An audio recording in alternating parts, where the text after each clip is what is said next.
నమస్తే, welcome to KK news. నేను శ్రీదేవి. ఏపీలో పల్లె పాలనపై దృష్టి పెట్టారు డిప్యూటీ సీఎం పవన్ కళ్యాణ్. కూటమి ప్రభుత్వం అధికారంలోకి వచ్చిన తర్వాత గ్రామీణాభివృద్ధిపై ఫుల్ ఫోకస్ పెట్టారు. ఈ వీడియోలోకి వెళ్ళబోయే ముందు ఈ వీడియోని లైక్ చేయండి, కేకే న్యూస్ ని సబ్స్క్రైబ్ చేసుకోండి, పక్కనే ఉన్న బెల్ ఐకాన్ని క్లిక్ చేయండి.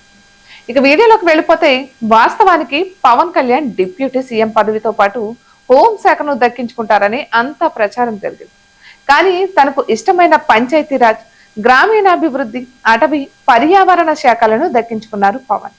గత 3 నెలలుగా ఆ శాఖలపై సమీక్ష చేశారు, సమస్యలను గుర్తించారు, వాటి పరిష్కార మార్గానికి చేపట్టాల్సిన చర్యలను త్వరితగతిన తీసుకుంటున్నారు. ఇక అందులో భాగంగానే రాష్ట్ర వ్యాప్తంగా అన్ని పంచాయతీల్లో ఏకకాలంలో గ్రామ సభలు నిర్వహించారు.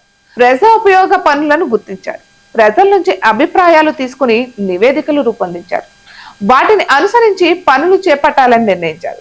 తాజాగా అలా గుర్తించిన పనులను సత్వరమే మొదలు పెట్టాలని సంబంధిత అధికారులకు డిప్యూటీ సీఎం పవన్ ఆదేశించారు.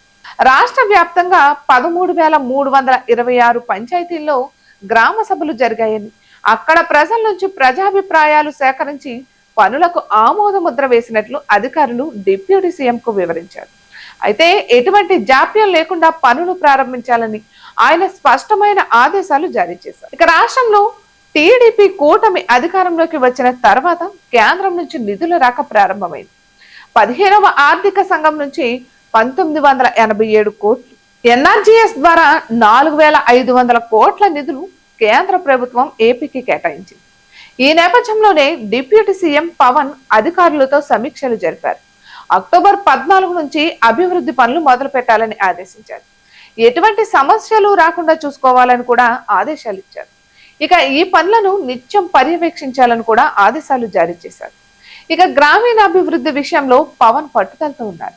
ఒకే రోజు 13,326 పంచాయతీల్లో ఏకకాలంలో గ్రామ సభలు నిర్వహించగలరు. ప్రపంచ స్థాయి గుర్తింపును పొందారు.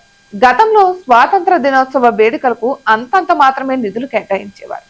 కానీ పవన్ మాత్రం 100% నిధులు పెంచుతూ అందించారు. ఇక ఆర్థిక సంఘం నిధులను నేరుగా పంచాయతీలకే కేటాయించాలని తీర్మానించారు. ఒక్క రూపాయి కూడా వేరే పథకాలకు మళ్లించకుండా పవన్ జాగ్రత్తలు తీసుకుంటున్నారు. ఇప్పుడు ఏకంగా గ్రామాల్లో అభివృద్ధి పనులు ప్రారంభం అవుతుండడంతో హర్షాతిరేకాలు వ్యక్తమవుతున్నాయి. ఇటువంటి మరెన్నో వీడియోస్ కోసం కేకే న్యూస్ తెలుగు ఛానల్ ని సబ్స్క్రైబ్ చేసుకోండి.